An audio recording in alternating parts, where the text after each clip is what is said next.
ये आकाशवाणी है।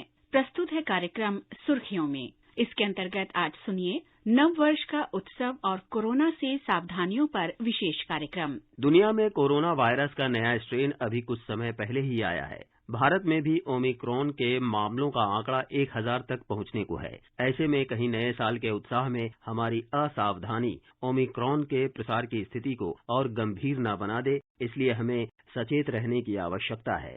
देश में ओमिक्रॉन के बढ़ते मामलों को देखते हुए कई राज्य सरकारों ने नए साल के अवसर पर कुछ प्रतिबंध लागू किए हैं। हमारी ये जिम्मेदारी बनती है कि हम इन निर्देशों का पालन करते हुए अपने आप को सुरक्षित रखें। दिल्ली में ओमिक्रॉन के सबसे ज्यादा मामले दर्ज हो रहे हैं। इन मामलों पर काबू पाने के मकसद से दिल्ली में पहले ही रात 10 बजे से लेकर सुबह 5 बजे तक कर्फ्यू की घोषणा की जा चुकी है। ग्रेडेड रिस्पांस एक्शन प्लान के तहत कई पाबंदियां लागू की गई हैं। दिल्ली आपदा प्रबंधन प्राधिकरण ने कहा है कि आगामी निर्देश तक दिल्ली में स्कूल, सिनेमाघर और जिम बंद रहेंगे।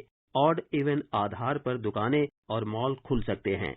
मुंबई में भी बीते कुछ दिनों से लगातार ओमिक्रॉन के मामले सामने आ रहे हैं। बृहन मुंबई नगर निगम ने भी शहर में वायरस के इस नए स्ट्रेन के प्रसार को रोकने के लिए सख्त दिशा निर्देश जारी किए हैं। इन निर्देशों को लागू करने का उद्देश्य है कि शहर में लोग नए साल के अवसर पर बेवजह इकट्ठा न हों। कोविड के इस स्ट्रेन की गंभीरता को देखते हुए उत्तर प्रदेश के मुख्यमंत्री योगी आदित्यनाथ ने भी सख्त निर्देशों को लागू करने का आदेश जारी किया। राज्य भर में बीते 25 दिसंबर से रात 11 बजे से सुबह 5 बजे तक का कर्फ्यू लागू किया गया है। इसी तरह मध्य प्रदेश सरकार ने भी सतर्कता बरती है और आगामी निर्देशों तक रात 11 बजे से सुबह 5 बजे तक का कर्फ्यू लागू किया है। आने वाले समय में मामलों के बढ़ने की संभावना को देखते हुए कर्नाटक सरकार ने भी कई प्रतिबंध लागू कर दिए हैं। आने वाली 6 जनवरी तक पूरे कर्नाटक राज्य में रात 10 बजे से सुबह 5 बजे तक कर्फ्यू लागू रहेगा। नए साल के उत्सव पर बाजारों और सार्वजनिक स्थानों पर भीड़ न हो, इसको ध्यान में रखते हुए हरियाणा सरकार ने भी जरूरी प्रतिबंधों को लागू किया है। दूसरे राज्यों की ही तरह हरियाणा सरकार ने रात 11 बजे से लेकर सुबह 5 बजे तक का कर्फ्यू लगाया है। जब से उत्तराखंड राज्य में ओमिक्रॉन ने दस्तक दी है तो चिंता बढ़ी है। राज्य में इसका और अधिक प्रसार न हो, इसे लेकर राज्य सरकार ने इस सोमवार से कुछ एहतियाती कदम उठाए हैं। जब तक कोई निर्देश जारी नहीं किए जाते, तब तक राज्य में रात 11 बजे से सुबह 5 बजे तक कर्फ्यू लागू रहेगा। नए साल से पहले मनाए जाने वाले जश्न पर भीड़ को नियंत्रित करने के मकसद से केरल सरकार ने भी आज कुछ दिशा निर्देश जारी किए हैं। केरल राज्य में भी 2 जनवरी तक रात के कर्फ्यू में आवश्यक प्रतिबंध लागू रहेंगे। समय समय पर प्रधानमंत्री नरेंद्र मोदी देशवासियों को कोविड को लेकर सचेत करते रहे हैं। साल 2021 में मन की बात कार्यक्रम के आखिरी संस्करण में प्रधानमंत्री मोदी ने कहा कि देश के सभी नागरिकों के प्रयास के कारण ही इस महामारी से निपटने में मदद मिली है। उन्होंने कहा कि कोविड के खिलाफ भारत का टीकाकरण अभियान नागरिकों की भागीदारी से ही सफल हो रहा है। नागरिकों ने व्यवस्था और विज्ञान पर जो विश्वास दिखाया है, अपनी जिस इच्छा शक्ति का प्रदर्शन किया है, उससे आज देशवासियों को 140 करोड़ से भी ज्यादा डोज लग चुकी हैं। उन्होंने नागरिकों को कोरोना के नए प्रकार ओमिक्रॉन को लेकर भी सचेत किया। उन्होंने कहा कि स्वयं की सजगता और अनुशासन इस नए वेरिएंट के खिलाफ बड़ी शक्ति है। ये सामूहिक शक्ति ही कोरोना को हरा सकती है। इसी दायित्व बोध के साथ हमें 2022 में प्रवेश करना है। ये जनशक्ति की ही ताकत है। सबका प्रयास है कि भारत 100 साल में आई सबसे बड़ी महामारी से लड़ सका। हम हर मुश्किल समय में एक दूसरे के साथ एक परिवार की तरह खड़े रहे। अपने मोहल्ले या शहर में किसी की मदद करना हो, जिससे जो बना उससे ज्यादा करने की कोशिश की। आज विश्व में वैक्सीनेशन के जो आंकड़े हैं, उनकी तुलना भारत से करें तो लगता है कि देश ने कितना अभूतपूर्व काम किया है, कितना बड़ा लक्ष्य हासिल किया है। वैक्सीन की 140 करोड़ डोज के पड़ाव को पार करना प्रत्येक भारतवासी की अपनी उपलब्धि है। ये प्रत्येक भारतीय का व्यवस्था पर भरोसा दिखाता है, विज्ञान पर भरोसा दिखाता है, वैज्ञानिकों पर भरोसा दिखाता है और समाज के प्रति अपने दायित्वों को निभा रहे हम भारतीयों की इच्छा शक्ति का प्रमाण भी है। लेकिन साथियों, हमें ये भी ध्यान रखना है कि कोरोना का एक नया वेरिएंट दस्तक दे चुका है। पिछले 2 वर्षों का हमारा अनुभव है कि इस वैश्विक महामारी को परास्त करने के लिए एक नागरिक के तौर पर हमारा खुद का प्रयास बहुत महत्वपूर्ण है। ये जो नया ओमिक्रॉन वेरिएंट आया है, उसका अध्ययन हमारे वैज्ञानिक लगातार कर रहे हैं। हर रोज नया डेटा उन्हें मिल रहा है, उनके सुझावों पर काम हो रहा है। ऐसे में स्वयं की सजगता, स्वयं का अनुशासन कोरोना के इस वेरिएंट के खिलाफ देश की बहुत बड़ी शक्ति है। हमारी सामूहिक शक्ति ही कोरोना को परास्त करेगी।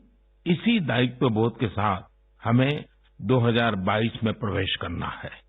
राष्ट्रीय टीकाकरण तकनीकी परामर्श समूह के अध्यक्ष डॉक्टर N.K. अरोड़ा ने कहा कि ओमिक्रॉन से बचाव के लिए हम सभी की जागरूकता बहुत आवश्यक है। इसलिए हमें नए साल के अवसर पर सावधानियों का पालन करना होगा। पिछले 2 साल में जो संयम है, जो बुद्धिमत्ता भारतीयों ने दिखाई है, उसको बनाए रखना है। हमें कोरोना उपयुक्त व्यवहार को बहुत ईमानदारी से उसका पालन करते रहें और साथ में जो टीकाकरण है उसमें कहीं कोई कमी नहीं आनी चाहिए। लोगों को आगे बढ़ के टीका लगाना है और यही कारण है कि जहां यूरोप के छोटे छोटे देशों में हजारों लाखों केस रोजाना हो रहे हैं, हमारे यहाँ कुल मिला के 6 से 10 हजार केस है। उसका बहुत बड़ा श्रेय हम भारतीयों को जाता है कि किस तरीके से हमने संयम दिखाया और कोरोना उपयुक्त व्यवहार का पालन किया।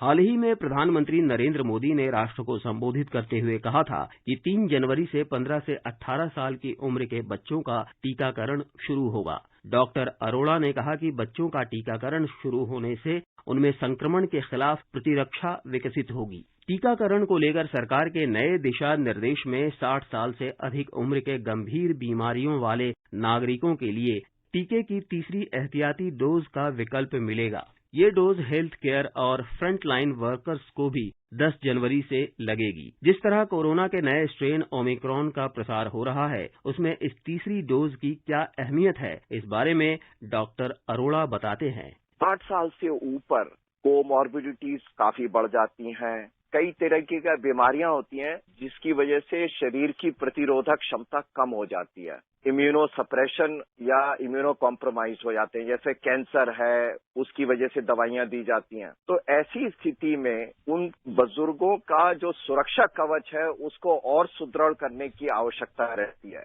और यही कारण है कि 60 साल से ऊपर के लोगों को एक एडिशनल डोज का ऑप्शन दिया गया है और इसको बचाव की डोज बताई गई है। हमें उम्मीद है कि खास तौर पे वो लोग जिनको बीमारियां हैं वो जाएं और अपना टीका लगवा लें। 2021 का ये वर्ष जाने को है और नया साल दस्तक दे रहा है। ऐसे में हम सभी के मन में नए साल के स्वागत का एक स्वाभाविक उल्लास है। अपने परिवार, रिश्तेदारों और दोस्तों के साथ इस अवसर को मनाने का हमारा मन उत्सुक है। लेकिन हम इस बात से अवगत हैं कि कोविड के इस संवेदनशील समय में हमारी एक चूक हमारे साथ साथ दूसरों के लिए भी घातक हो सकती है। अगर हम इस समय में कोविड से बचाव के उपायों को नजरअंदाज करते हैं तो ओमिक्रॉन स्ट्रेन के संक्रमण को एक बड़ी लहर में तब्दील होने से हम नहीं रोक पाएंगे। इसलिए नए साल के अवसर पर इन बातों को दोहराना और इनका पालन करना बहुत आवश्यक है। कोरोना के प्रसार का एक बड़ा कारण भीड़ रही है, इसलिए आवश्यक है कि हम सरकारों के दिशा निर्देशों का पालन करें और न तो भीड़ वाली जगहों पर जाएं, न ही भीड़ इकट्ठी होने का कारण बने। विशेषज्ञ इस बात को लेकर बार बार हमें सजग करते हैं। अगर हम किसी आवश्यक काम से या अपने कार्यालय जा रहे हैं तो हमेशा मास्क पहने रहें, सैनिटाइजर या साबुन और पानी से बार बार हाथ धोना भी जरूरी है। एक दूसरे से उचित दूरी का पालन भी आवश्यक है।